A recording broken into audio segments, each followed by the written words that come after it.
Hello again. This is the day after I recorded the tarot disassembled video, and as you can see, we did in fact get snow, and personally I love it.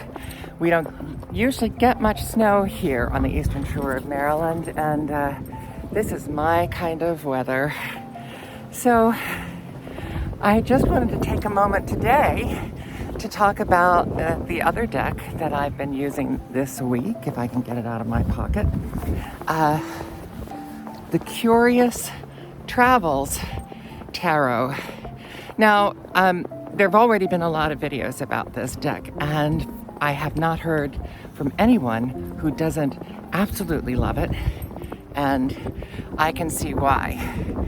The drawings have a innocent, childlike quality to them and a fantasy element, so that sometimes the quote people unquote are half people and half animals, and sometimes they are neither, and sometimes that can be a little strange and off-putting, but for the most part this deck has such a positive vibe and a gentleness to it that I've been really struck by working with it.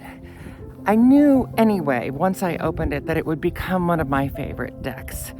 And sure enough, this week, the simpatico feeling that I've had from it, almost a symbiotic feeling, is something that I look for in a deck, and I expect to keep working with it strongly. And I'll talk about that more when I get inside.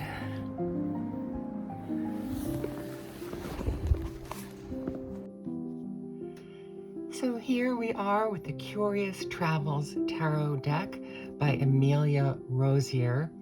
This is the mass market version. And first, right away, notice it's got this lovely little arch in there that allows your finger hold, just a different way of doing it. Very nice box, which is becoming more standard, but still nice box. The book is really lovely. It uses sort of minimized versions of the cards, and not every card. What I particularly like about this book is you'll notice here's the upright meaning and here's the reversed. It gives you almost as much for the reversed as it does for the upright, which is quite unusual. And then before that, it has a bit of an explanation of the picture and some of the meanings of the things that are in the picture, because the visual world of this deck is so unique. There is one spread, the Curious Traveler spread, which I haven't tried yet, but it looks nice. And this mentions the bonus card, the Travelers. And it was created for this deck, and it means you're bound for fresh experiences. It's important not to lose yourself in the wave of new opportunities and fresh faces. Take time to reflect on past memories and cherish them as you step into something new. That's not all of it, but one thing I do is I read, before I start working with the deck, I read the introduction and whatever the artist has to say about the deck before I start working with it, definitely. This deck is odd in that I did not do a deck interview with it before I started working with it, which is unusual for me. So that's the lovely book that comes with it. The cards are larger than the typical tarot deck, just about maybe a quarter of an inch larger in both directions. So they're a little wider than the typical tarot deck as well. So a beautifully done book, not groundbreaking, but it certainly sets you up well with this deck, especially if you are not familiar with reading. I think you could start with this deck if you have not begun with another deck. I won't go through all the cards. There have been so many wonderful flip-throughs of this deck online. This is the back, and I will say, this is one of the few things I'm not crazy about with this deck. I really don't like this little sketchy black and white back design, even though it is reversible, with these wonderful, imaginative, colorful cards, but that's just me. This is an example of how the humans in this deck are not necessarily human. They have many different forms, and depending on the card, that different form can take place at a different place in the human body.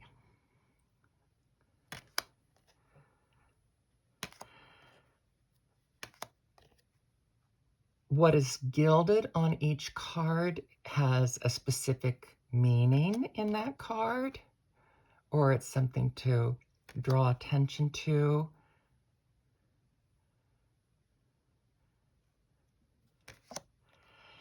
I love the way the wands become these vines out of a hand. Very often it's coming out of a hand.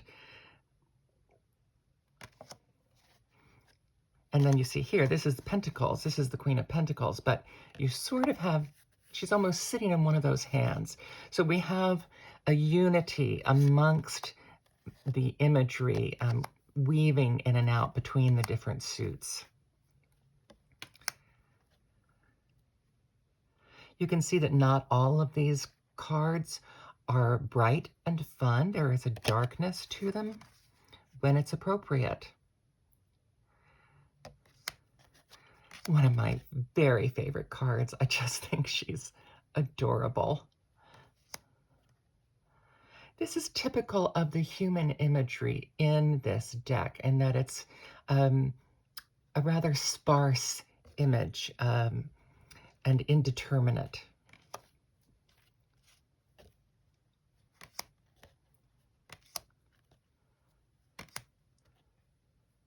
The gilding of the Fool.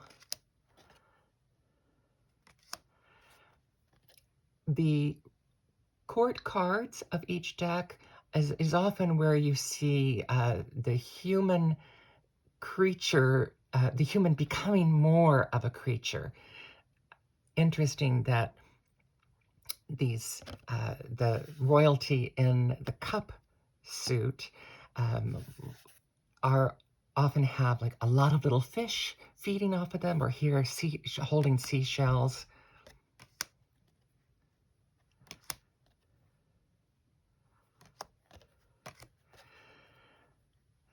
So just an incredibly imaginative deck, and there are only about 3 or 4 cards that are basically black and white. And so you really have to think about that when you come across them. Here is the Traveler card. It's an interesting 8 of Wands where the sticks form a stairway and running up and flying over.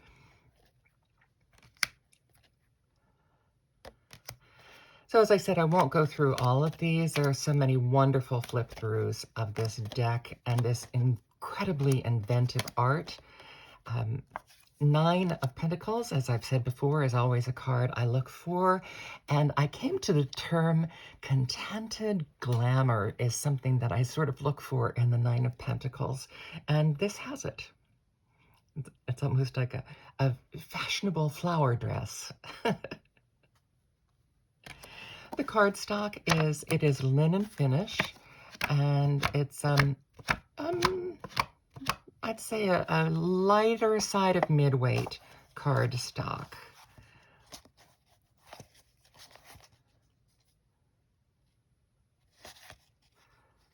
I have said before, this is one of my favorite hermits. It references the historic decks where the star card is portrayed with a hermit, and then what we now think of as a hermit is the time card. So by referencing that, it sort of gives you both meanings in the same card. This is the cover image, the Strength card, which is just beautiful. So there we are with those. That is not the entire deck, because now I wanted to talk about the way that this deck has been speaking to me that has been uncanny. I've been using these I've been doing the Connect with Your Deck, which I started doing, I guess about last June, because I just wanted something that was really going to motivate me to do a reading every single day. And I don't always follow the way that they do it. With this deck, and this week I've been doing predominantly 3-card draws.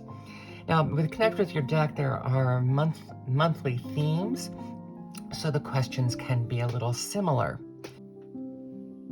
I had to go back and check the sequence. So I wanted to show you what I've gotten all week from these cards and how they have melded together. The first day, I got these 3 cards: Hanged Man, the Tower, and the 3 of Wands.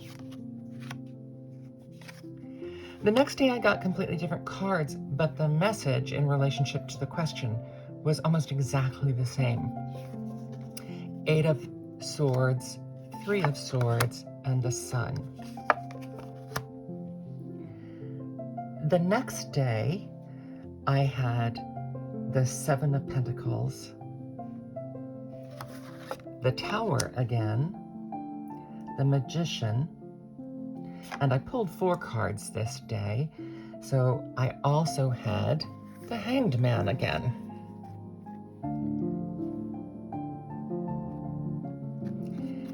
The day after that, I got the 7 of Pentacles again,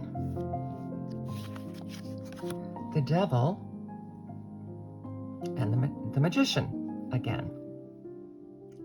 So at this point, I really had a feeling that this deck was giving me the same cards, the same information, and gently adding something new, and gently asking me to look again at these cards in relationship to the new card.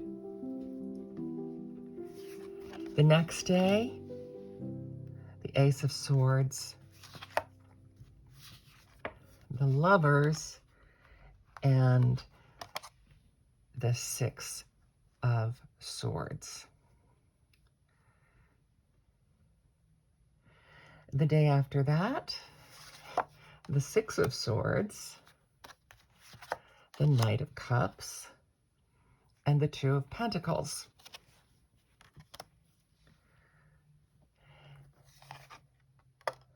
The day after that, the 8 of Pentacles, the 7 of Pentacles reversed, even though had not been working with these reversed and wasn't shuffling for reversed. This came up reversed. And finally, Judgment. So I always thought this would be a favorite deck for me, and it took me a while. I've had it for quite a while before I finally started working with it, because I thought it would be special, because I wanted to do the reading of the concepts behind this deck, which is minimal, I must say. We don't get a lot of explanations of the artwork, or other than in the descriptions of the cards themselves. But there's a gentle leading of bringing back the same card and saying, look at this again. Look at it in relationship to this. Now look at it upside down.